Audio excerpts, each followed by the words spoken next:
Last year, my wife and I trained hard and ate right and finished the year in pretty good shape. For the first 6 months of this year, my wife carried on doing that while I ate over 1 million unhealthy calories and did very little. I'm now back in training and things are going great, so I had an idea to get my physical state tested. Height, weight, body fat percentage, VO2 max, so that I could compare it against previous results to assess the damage and let it be a reminder to never let myself slip so far back again. And when I say I had an idea, I mean my wife did. She booked it and said I had to go. This is going to be interesting. I've had DEXA scans, body fat assessments, and done VO2 max tests in the past, so it's going to be simple to compare then with now, and easy to see the impact of falling off the fitness wagon for a relatively short period of time. Can you take 3, 4, 5, 6 months off and then just bounce straight back to it if you had a good foundation to start with? You're not the Thor I know at all, are you? Yes, I am. Oh, and as well as that, hopefully this will show that no one's perfect. If you find yourself struggling at times, going backwards at times, then despite what you might be presented with on social media, you're not alone or even unusual. Most normal people have ups and downs, especially if you're in your 30s, 40s, 50s or beyond with a job, a family and all that entails. Don't be comparing yourself to a 20-something fitness influencer whose only responsibilities are to the supplement company they're sponsored by and a pug-faced dog they bought because they heard they were trending well on Instagram. So a quick history of my ups and downs. I spent most of my adult life overweight. In my late 30s, I decided to go jogging and eat less, and by the time I was 40, I was in good shape, a reasonable runner and confident enough with how I looked to prance about on holiday shirtless with my new partner. In my mid-40s, I relapsed back to being very overweight because I kind of figured, having obtained a new partner, I had no requirement to be in shape anymore. Apparently, that's not how it works. I don't deserve this. I really do not deserve this. So in my late 40s, I had to get back into shape. By the time I hit 50, I was feeling really good about myself again. I could run, I could cycle, I could lift weights, all was great. And then a couple of minor injuries coupled with some self-diagnosed eating disorders that manifested themselves as gross overconsumption of calorie-dense foods. That's good. Saw me spend Christmas last year until summer of this year averaging at least 5,000 or 6,000 calories a day. A bad day would push that up to 8,000 or 9,000 easily. At this point, let's get some test results out the way, because my calorie consumption isn't quite as horrific as it sounds when you realise I'm quite large. It's still pretty horrific, but it's all relative. So first of all, Jenna at BodyView, who carried out the test for me, recorded my height at 198 centimetres or 6'6", which is good. It means at the age of 50, I've not yet started to shrink. Unfortunately, my weight was a different story. 109.2 kilos, 240 pounds, way too heavy. To look like I did last year, I need to be somewhere between 95 and 100 kilos. People occasionally say, it's fine, you're tall. But the reality is, unless you are carrying large amounts of muscle or are just literally 7 foot tall, heavy is heavy. As an example, Michael Jordan, widely regarded as being quite athletic, 6'6" and hovered around 210, maybe 215 when he played, under 100 kilos.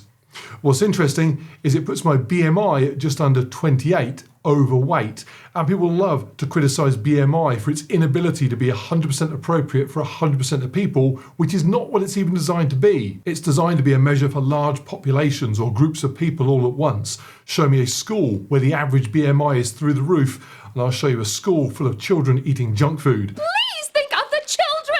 But despite it not being designed for individuals, I normally find it's not a bad guide. It called me overweight, and I am overweight. And I know that there's now going to be hundreds of people saying it's still rubbish, it called me fat, but what about bodybuilders and rugby players? Of those hundreds, 6 will be bodybuilders and rugby players, and the rest will be fat people that have seen a game of rugby and might own the Terminator 2 Special Edition on Blu-ray. Now, of course, the real test here is to measure body fat, which is what we did next using a DEXA scan. So what were the results here? 22.1% body fat.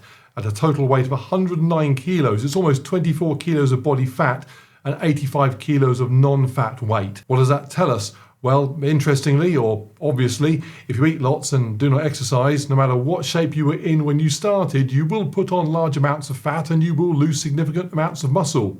What's also interesting here is that I'm on testosterone replacement therapy, which is often regarded by some who mistake it for the therapy done by anybody appearing in a Marvel film. It's a little bit harsh.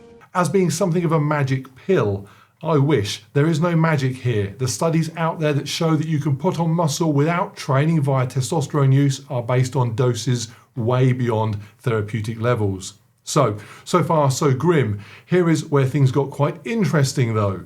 My fitness. Can you be fat and fit? As it turns out, yes and no.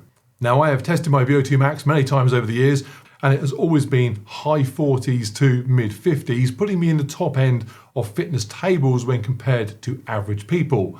And I've often thought a large amount of that might simply be genetic. I just have the ability to take and use oxygen quite efficiently. I have a good engine, if you like. I was born with it. Now, that doesn't mean I can just do any sport well. A Ferrari might have a good engine, but it's not very good at being an aeroplane. I could jump into a swimming pool with my superb engine.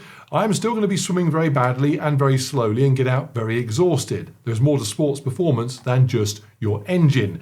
But it does mean if I want to get good at a sport, especially something relatively straightforward like running, it's certainly a more natural movement than swimming, which was invented by idiots, then I can take my engine, add it to the skills to do that task, and I am now in a good place. Hence, I took my obese 35-year-old self with a good engine hidden underneath all that, and then taught it to run, which meant that I went from a 45-minute 5K to a sub 20-minute one relatively easily, despite being almost 40 at the time, not training that hard, not using any type of supplementation back then, not even eating with any real plan other than just don't eat too much. I became, if you like, a winged Ferrari. Who is writing this stuff? So I jump on the treadmill, hooked up to a machine, monitoring every ounce of air coming in and out of my body, and I start moving. Every minute the test gets harder, whether through an increase in speed or treadmill incline or a combination of both.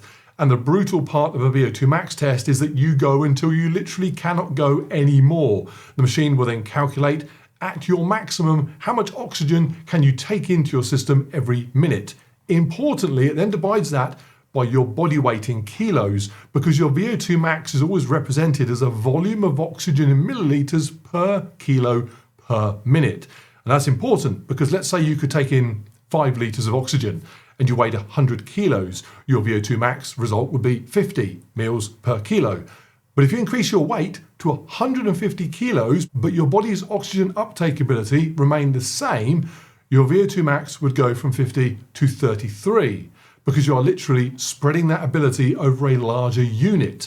A bit like filling a fast car with loads of luggage in the trunk will reduce its brake horsepower per tonne, despite it being the same car. It says here that I'm a Ferrari with too many suitcases in the trunk.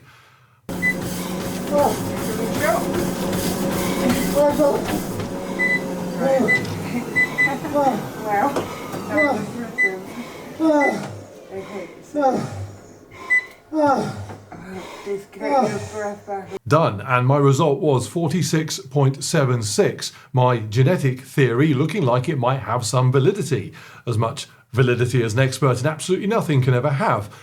Because although that is lower than previous results, it's not that much lower, and it's still comfortably superior for my age. In fact, if my body weight were reduced by just removing 10 kilos of fat, the total amount of oxygen I am taking on per minute would now be divided over 100 kilos, not 109, and that would make my VO2 max from this test around 50. Not bad for somebody that hasn't run more than a few miles in 6 months. Now, the test went into much more depth than I've covered here, and if you go to somewhere like BodyView and get your results, diving deep into that is useful in all sorts of ways. You can calculate your daily calorie requirements, working out where your training zones are exactly, all that sort of stuff. But for the purpose of this video, I think we've probably covered enough, and I can clearly summarize that. Eating massively while not exercising results in a loss in lean weight and an increase in overall weight through the accumulation of too much fat.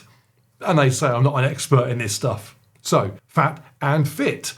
No, not really. Those terms are all slightly subjective anyway, but whatever my level of fitness is, it is held back by carrying too much weight, and that is simply a waste. To label it as fat and fit is a pointless distraction away from the reality, which is it's not in as good shape as it could be. So lastly, was it worth taking 6 months off to simply overindulge and undertrain? Was that pleasure, and there was lots of it, worth the pain, and there's going to be lots of it, that is now ahead of me that I'm going to have to go through to rectify things? No. But that's an irrelevance, because it happened and it can't be unhappened. I have to just look ahead, which is fine, because that is life. It is about how hard you can get hit and keep moving forwards, how much you can take and keep moving forwards. This is Rocky. Who is